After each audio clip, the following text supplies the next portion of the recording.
ગાંધીનગર વિદ્યા સમીક્ષા કેન્દ્ર ખાતે ટેટ 1 પાસ ઉમેદવારો ઉમટ્યા। ટેટ 1 વિદ્યા સહાયક ભરતીની જાહેરાત કરવા ઉમેદવારોની માંગ છે। ટેટ 1 વિદ્યા સહાયકની ધોરણ 1 થી 5માં શિક્ષકોની ભરતી કરવા માંગ। હાલમાં 10,825 ઉમેદવારોએ ટેટ 1 પરીક્ષા પાસ કરી છે।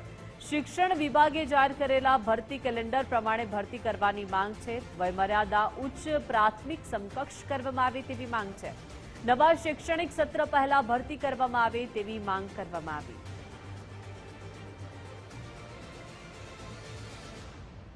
અમે ટેટ 1 પાસ ઉમેદવારો વિદ્યા સમીક્ષા કેન્દ્ર ખાતે તાત્કાલિક અને ઝડપથી વિદ્યા સહાયક ભરતી વર્તમાનપત્રમાં પ્રસિદ્ધ થાય અને વય મર્યાદા જે છે ધોરણ 1 થી 5ની અંદર જે છે એ ઉચ્ચ પ્રાથમિક સમકક્ષ કરવામાં આવે એ બાબતને લઈને વિદ્યા સમીક્ષા કેન્દ્ર ખાતે આવેદનપત્ર આપવા માટે આવ્યા છીએ।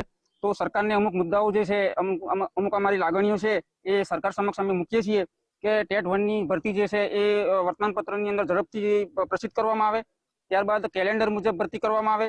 અને ત્રીજા નંબરનો મુદ્દો છે કે વય મર્યાદાના જે અંતિમ પડાવની અંદર જે ઉમેદવારો ઉપસ્થિત છે એ ઉમેદવારોની લાગણી અને માગણી સમજી અને ઝડપથી ભરતી કરવામાં આવે। સાથે સાથે જે ઉમેદવારો આ પરીક્ષાઓના વિલંબને કારણે અથવા તો ભરતીઓના વિલંબના કારણે જે ઉમેદવારો ફોર્મ ભરી શક્યા નથી એવા ઉમેદવારોની વય મર્યાદા પૂરી થઈ ગઈ છે તો એવા ઉમેદવારોની લાગણી સમજી અને જે ધોરણ 1 થી 5ની વય મર્યાદા છે એ ઉચ્ચ પ્રાથમિક સમકક્ષ એટલે કે ધોરણ 6 થી 8 સમકક્ષ કરવામાં આવે, જેથી કરીને હજારો ઉમેદવારો છે કે જે ભરતીની અંદર ફોર્મ ભરી શકતા નથી એ ઉમેદવારોને ફાયદો થાય અને બહોળી સંખ્યાની અંદર આ ઉમેદવારોને ન્યાય મળે।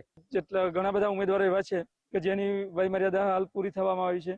જો ભરતી કરવામાં સહેજ બી વિલંબ થશે તો ઘણા બધા ઉમેદવારોનું શિક્ષક બનવાનું સપનું રોળાઈ જશે। અને મારી આ આવેદનપત્ર થકી નિયામક સાહેબશ્રીને અને શિક્ષણ મંત્રી સાહેબ શ્રી બેનશ્રીને એક વિનંતી છે કે તાત્કાલિક અસરથી આ ભરતી પરિપૂર્ણ કરવામાં આવે। આભાર, ધન્યવાદ। આ જે ટેટ 1ની જે પરીક્ષા લીધી એનું પરિણામ જાહેર થઈ ગયું છે અને જે ઉચ્ચ પ્રાથમિક કક્ષાની અંદર જે 6 થી 8માં જે ભરતી થાય છે એમાં જનરલ માટે 35 વય મર્યાદા છે અને બીજા જે કેટેગરી માટે છે એમાં 40 વય મર્યાદા છે। તો પ્રાઇમરી વિભાગ જે છે એની અંદર 33 વર્ષ અને 38 વર્ષ છે, તો પ્રાઇમરી વિભાગની અંદર પણ 35 વર્ષ કરવામાં આવે અને બીજી જે કેટેગરીની હોય છે એની 40 વર્ષ કરવામાં આવે, જેથી ઘણા બધા વય મર્યાદા માટે રહી જાય છે તો એમને પણ લાભ મળે અને સત્વરે કેલેન્ડર બહાર પાડી ભરતી પ્રક્રિયા કરે એવી મારી સરકારશ્રીને ખૂબ જ અરજ છે।